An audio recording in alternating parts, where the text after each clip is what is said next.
Let's begin with the discussion of the absolute truth. The absolute truth is defined as Satchit Anand. We can call that justice, truth, and beauty. We can also call that right, truth, and good. Justice is the initial understanding of the absolute truth. Justice takes a person to the truth. When the understanding of truth is perfected, then that truth is recognized as beauty. We can also say that the journey of perfection begins with a moral life. Once a person becomes moral, then he understands the truth. Once his understanding of truth is perfected, then he perceives the truth as beauty. Therefore, the same thing is justice, truth, and beauty.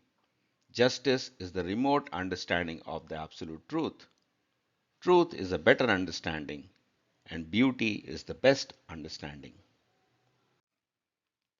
Some people equate the absolute truth to God, although God and absolute truth are not the same. God is defined as omnipotent, omnibenevolent, and omniscient person. Each of these three definitions are rejected in the absolute truth understanding. For example, the absolute truth is not omnibenevolent because he is justice.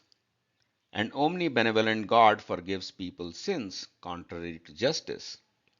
In contrast, the justice aspect of the absolute truth requires a person to correct himself. Therefore, when the justice aspect of the absolute truth is understood, then omnibenevolence is rejected.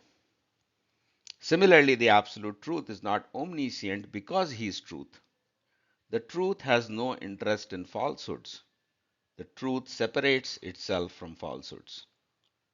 That separation means a neglect of falsehoods. When the truth aspect of the absolute truth is understood, then omniscience is rejected.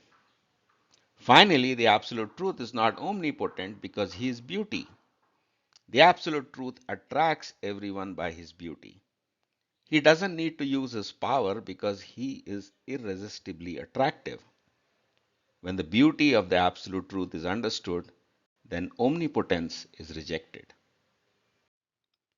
Therefore, God is not absolute truth. And yet, because most people don't know what the absolute truth is, therefore the term God is often used to communicate with those who don't know the absolute truth.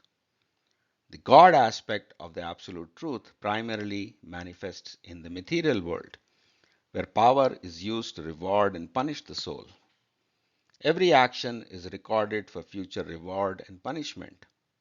God's compassion in the material world is giving justice to each person according to their actions. However, these things are not done by the absolute truth. They are rather done by the material energy. The material energy is omniscient and omnipotent.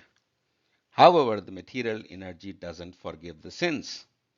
Still, she is called Mother Nature because she punishes the child to correct him. There is compassion in the mother towards her child. There is also punishment given by the mother to correct the child. Compassion and punishment exist simultaneously.